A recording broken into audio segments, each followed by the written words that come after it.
தமிழ், என்னங்கம்மா? என்னப்பா இப்படி உட்கார்ந்து இருக்க? என்ன செய்ய சொல்றீங்க? இல்லடா, தீபாவளி வேற வருது. சரிம்மா, அதுக்கு வந்தா என்ன? ஷாப்பிங் பண்ண பணம் தேவையா? இல்லடா, வீட்ல சந்தோஷமா இல்லாம என்னத்த பெரிய பண்டிகை ஷாப்பிங் எல்லாம். தெரியுதுல்ல, அப்புறம் என்னம்மா? சரி, அப்ப எவ்வளவு நாளைக்கு நீ இங்க அவ அங்க? அது எனக்கு தெரியல. நீயும் ஒரு முடிவு எடுக்க மாட்ட, அவளும் எடுக்க மாட்டேன்னா எப்படி? ரெண்டு பேரும் எப்படி கிணத்துல விழுந்த கல்லு மாதிரி இருந்தா? ஏதாச்சும் ஒரு முடிவு எடுடா. என்ன முடிவு எடுக்க சொல்றீங்க? அவளை வீட்ல வச்சுக்கணுமா இல்ல வீட்டை விட்டு துரத்தணுமா அண்ணா? தமிழ், ம், அப்புறம் என்னம்மா? அதுதானே உங்களோட எண்ணம். டேய், நீ என்னடா என்ன வில்லி மாதிரியே பாக்குற? இருக்கிறது தானே சொல்றேன். நீ ஒழுங்கா கல்யாணம் கட்டிக்கிட்டு அவ கூட குடும்பம் நடத்தியிருந்தா நான் எதுக்குடா இதுல எல்லாம் தலையிட போறேன்? அவளை லவ் பண்ணேன், கல்யாணம் கட்டிக்கிட்டேன்னு சொன்னேன், கொஞ்ச நாள்ல விட்டுட்டு போயிட்டான்னு சொன்னேன், இப்ப மறுபடியும் வந்திருக்கா. அதான் வந்துட்டால, விடுங்க. அப்ப நம்ம ஸ்வேதா? அவளை நான் கட்டிக்கிறேன்னு ஒரு நாளும் சொன்னதில்ல. இங்க பாரு தமிழ், அம்மா என்ன இப்படி எல்லாம் பேசுறாங்களேன்னு நினைக்காத. நம்மளுக்கு வாரிசுன்னு ஒண்ணு வேணும். வாரிசு இல்லாம எப்படி நம்ம குடும்பம் இத்தோட நின்னுடுமா என்ன? முக்கியமா கல்யாணம் கட்டிக்கிறது எதுக்கு? நம்மளுக்கு ஒரு குழந்தை வேணும்னு தானே. அவளால குழந்தையே பெத்துக்க முடியாதான், அவளை வச்சுக்கின்னு என்னத்தடா? உங்களுக்கு குழந்தை தானே பிரச்சனை. எங்களுக்கு குழந்தை பொறுக்கலனா நாங்க ஒரு குழந்தைய தத்தெடுத்துட்டு போறோம். நீ 1000 தான் சமாதானம் சொன்னாலும் அது என்ன நம்ம குடும்ப வாரிசா? யாரு பெத்ததோ? அம்மா, உங்களுக்கு என்ன? குடும்பத்துக்கு ஒரு வாரிசு தேவை, அப்படிதானே? அப்படியெல்லாம் இல்லடா. நம்ம குடும்ப வாரிசு அது உன்கிட்ட இருந்து பொறுக்கணும். அந்த குழந்தை தான் எனக்கு வேணும். இப்படி யார் யாரோ பெத்த குழந்தை எல்லாம் வேண்டாம். இப்போதைக்கு இதெல்லாம் முடியாதுமா. போய் வேலை இருந்தா பாருங்க. இதுதான் உன் முடிவா? அப்ப என்னோட முடிவை கேளு. இன்னும் 2 நாள்ல என் அண்ணன் கிட்ட போய் ஸ்வேதாவை பொண்ணு கேட்டு உனக்கு நிச்சயம் பண்ண போறேன். என்ன முறைக்கிற? இவ்வளவு நாள் வெயிட் பண்ணது உனக்காக. இனி என்னாலலாம் வெயிட் பண்ண முடியாது. இப்படியெல்லாம் என்ன மிரட்டினீங்க, நான் இங்க இருக்கவே மாட்டேமா. நீயும் என்ன இப்படி மிரட்ட வேண்டாம். என்ன பண்ணணும்னு எனக்கு தெரியும். நான் சொல்ற நாள்ல சொல்ற நேரத்துல வந்து ஸ்வேதா கழுத்துல தாலியை கட்டுற வேலையை பாரு. இதுக்கப்புறமா எந்த பேச்சும் தேவையில்லை. இப்படியே உட்காராம தீபாவளிக்கு என்னென்ன வேணுமோ அதெல்லாம் வாங்குற வழியை பாரு. இனியாவது இந்த குடும்பத்துக்கு ஒரு பிரகாசமான எதிர்காலம் இருக்கட்டும். என்ன இங்க சத்தம்? பிருந்தா, எங்க வந்தனாவை காணோம் இன்னும்? என்னாச்சுன்னு கொஞ்சம் ஃபோன் பண்ணி கேளுங்களா? சார், அது வந்து ஒரு சின்ன பிரச்சனை. ஒரு 5 minutes. அண்ணா, கோவப்படாம கேளுண்ண. அது உனக்கு தெரிஞ்ச பொண்ணா இருக்காது, வேற யாரையோ நினைச்சுன்னு பேசுற நீ. அந்த பொண்ணு வேலைக்கு சேர்ந்து இப்பதான் ஒரு 15 நாள் ஆயிருக்கும் அண்ணா. பாவம் அது. எங்க யார்கிட்டயும் ஜாஸ்தி பேசவும் பேசாது. அந்த பொண்ணுக்கு புருஷன் வேற இல்ல. அந்த பொண்ணுகிட்ட போய் நீ இப்படி பிஹேவ் பண்ணிட்டியே. கிரிஷ், போதும். அவளை அவளை அப்படி சொல்லாத. அவ என்னோட ஜெனி. இன்னொரு முறை அவளை அப்படி எல்லாம் பேசுன, அப்புறமா பாத்துக்கோ. நான் இப்பவே அவ எங்க இருக்கிறா என்ன ஏதுன்றத கண்டுபிடிக்க போறேன். அண்ணா, அண்ணா ப்ளீஸ், நான் சொல்றத கேளுங்க. மச்சான், என்னடா நடந்துச்சு இப்ப இங்க? என்னன்னே தெரியலடா. வந்தாங்க. எங்க அண்ணா அவங்கள பார்த்துட்டு ஒரே உணர்ச்சி வசப்பட்டுட்டான்டா. என்னவோ ஜெனின்றான், என்னை விட்டு போகாதுன்றான்.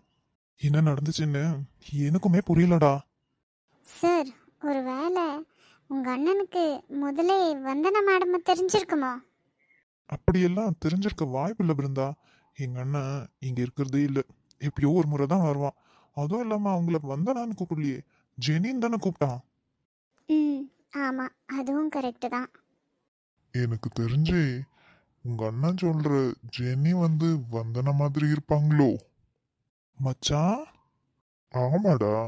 பின்ன இந்த வந்தனாவை பிடிச்சிட்டு ஜெனி ஜெனின்னா மோஸ்ட்லி அவங்களும் இந்த வந்தன மாதிரி இருந்திருப்பாங்க. கெஸ் தான். ம் இருந்தாலும் இருக்கலாம். சரி மச்சான், நான் எங்க அண்ணனை தேடி போறேன். எதனா ஒண்ணு கிடக்க ஒண்ணு பண்ண போறான். நீயும் வீட்டுக்கு போய் உன் பொண்டாட்டியை சமாதானப்படுத்துடா. பிருந்தா, இன்னைக்கு ஆஃபீஸை நீங்க தான் கொஞ்சம் பார்த்துக்கணும். அதுதானே சார் என்னோட வேலை. நான் பார்த்துக்கிறேன், நீங்கள் போங்க. மனோ சார், நீங்களும் கிளம்புங்க. இன்னும் ஒரு வாரத்துக்கு இந்த ஆஃபீஸ் பக்கமே வரக்கூடாது. என்ன பிருந்தா, வந்த கொஞ்ச நாள்லயே எம்டி இடத்த புடிச்சிடுவேங்க போல தெரியுது. அப்படி மட்டும் நடந்தா உங்க வாய்க்கு சக்கரை போடுறேன் சார்.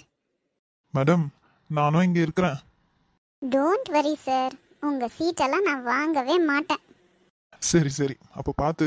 மனோ, சீக்கிரமா கிளம்புடா. பொண்டாட்டின்னு சித்ரா ஞாபகம் வருது. பாவம், வரும்போது நல்லா திட்டிட்டு வர வந்துட்டேன். இப்ப போய் சமாதானப்படுத்தணுமா? ஹாசினி, இன்னைக்கு வெளியே எங்கேயாச்சும் போலாமா? ஆமாடி ஹாசினி, நம்ம வெளியே போய் எவ்வளவு நாள் ஆச்சு. வெளியே வா. வெளியேண்ணா எங்கடி போகிறது? பானிபூரி கடைக்கு போலாமா? சூப்பர் டி கனி, அங்கேயே போலாம். பானிபூரின்னு பாருடி இவன் முகத்துல வந்த பிரகாசத்தை. பானிபூரிக்காக வந்த பிரகாசம் இல்லடி அது.